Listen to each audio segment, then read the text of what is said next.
Hello friends, வணக்கம். நம்ம இன்றைக்கி என்ன பார்க்க போகிறோம்னு பார்த்தீங்கன்னா, அழகாபுத்தூர் இந்த சிவன் கோயிலை பற்றி தாங்க பார்க்க போகிறோம். படிகாசுநாதர். இந்த கோயில் எங்கே இருக்குதுன்னு பார்த்தீங்கன்னா, கும்பகோணத்துலேருந்து நாச்சார் கோயில் போகிற வழியில் 4 கிலோமீட்டர் தொலைவில் இருக்குங்க. ரொம்ப விசேஷமான கோயிலுங்க இது. இங்கே வந்து சாமியோட பேர் வந்து பார்த்திங்கன்னா சொர்ணபுரீஸ்வரர், அருள்மிகு சொர்ணபுரீஸ்வரர். அம்பாள் வந்து சௌந்தரநாயகி அழகம்மை சமேத சொர்ணபுரீஸ்வரர். இங்கே சிவபெருமானுக்கு இன்னொரு பேரும் இருக்குங்க, படிகாசுநாதர்னு இன்னொரு பேர் இருக்குது. அதுக்கு என்ன காரணம்னு பார்த்தீங்கன்னா, இந்த கோயிலில் வந்து புகழேந்தி நாயனார், லட்சுமி அம்மையார் அப்படின்னு 2 பேர் வாழ்ந்து வந்திருக்காங்க. அவங்க வந்து சிவபெருமானுக்கு தொண்டு செஞ்சுட்டு வந்திருக்காங்க. அந்த ஊரில் வந்து வறுமை வந்திருந்திருக்கு.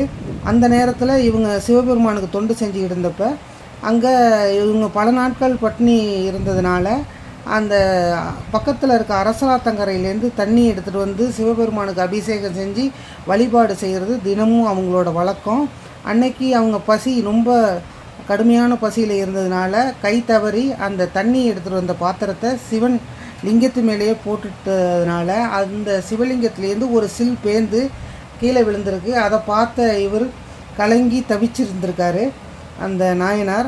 அந்த நேரத்தில் அவங்க மயங்கிட்டாங்க, அந்த நாயனார் மயங்கிட்டார். அதுக்கப்புறம் அந்த எழுந்திருக்கும் போது சிவபெருமான் அசிரீதி வாக்கு கேட்டிருந்துருக்கு. தினமும் ஒரு பொற்காசு அந்த படியில் இருக்கும். அதை எடுத்து தினமும் இங்கே வர பக்தர்களுக்கு அன்னதானம் கொடுக்க சொல்லி அது மாதிரி அவர் கொடுத்துட்டு வந்து, அதனால தான் இந்த சாமிக்கு வந்து படிகாசுநாதர்னு இன்னொரு பேரும் வந்துச்சு.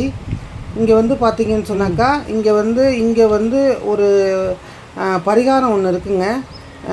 நம்மளோட வறுமை நீங்கிறதுக்கு இங்கே வந்து 2 நாணயம் வந்து ஒரே மாதிரி நாணயத்தை அந்த குருக்கள்கிட்ட கொடுத்தாக்கா அவங்க வந்து சாமிக்கிட்ட வச்சு வழிபாடு செஞ்சு அதை கொண்டு வந்து நம்மள்கிட்ட தராங்க.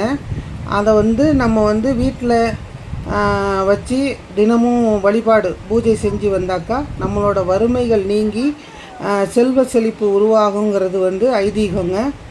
அது மாதிரி வந்து இங்கே உள்ள முருகன் பார்த்திங்கன்னு சொன்னாக்கா சங்கு சக்கரம், இது வந்து பெருமாள் கையில் தான் நம்ம அதிகமாக பார்த்துருப்போம். இங்கே வந்து முருகனோட கையிலையும் இருக்குது. இங்கே வந்து அமாவாசை அன்னைக்கு வந்து சிறப்பு பூஜைகள் நடக்குது. அதில் வந்து நம்ம கலந்துக்கிட்டோம்னா நம்மளோட எதிரி தொல்லைகள் நீங்கி நம்ம நலமாக இருப்போங்கிறது ஐதீகம். Thank you friends. சம்பளம் வாங்கணும், ஆனால் இங்கே அப்படி இல்லை. சுவாமி எடுத்தோடனே சம்பளத்தை கொடுக்குறோம், அதுக்கப்புறம் தான் வேலை.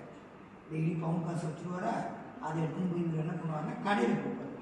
கொடுத்துட்டு அப்படியே சாமானை வாங்கி சமைப்பார். சாமிக்கு நெய்வேத்தியம் போடுவார், தானும் சாப்பிடுவார். பஞ்சத்தில் போனவங்க அத்தனை பேரையும் கொடுத்து சாப்பாடு. அன்னைக்கு வந்த பசி அன்னியோடு செய்யப்படும், அன்னைக்கு வந்த காசு அன்னியோடு செய்யப்படும். மறுநாள் காமினோட மறுபடியும் பவுன் காசு. அதாவது ஒரு நாயன்மாருடைய வறுமையை போக்கி வடமானவர்கிட்ட படிக்காசு மூலியமாக பவுன் காசு கொடுத்தாங்க. சாமிக்கு படிக்காசு நாள் காலம்பரை எழுந்தோன்னு கேட்போம் இல்லையா, சாமிக்கு என்ன கேட்போம், இன்னைக்கு பொழுது இன்னைக்கு என்ன படி போட போற கேட்குறமா இல்லையா. அந்த படியும் பொழுதையும் நிர்ணயம் பண்ணுறது அவருடைய வேலை. அப்போ உடனே எனக்கு ஒரு ஆசை வரும், சாமி நான் வந்து பார்க்கலாமா அப்படின்னு கேட்குறோம்.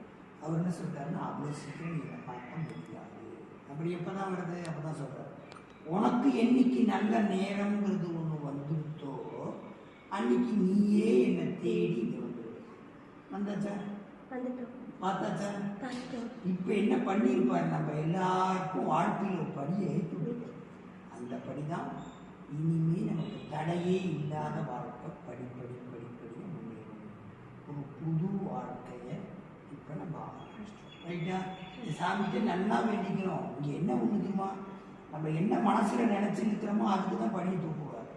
அதுதான் தெளிவான சிந்தனை. அகத்தெளிவை செய்யும் வகுத்தவனுக்கு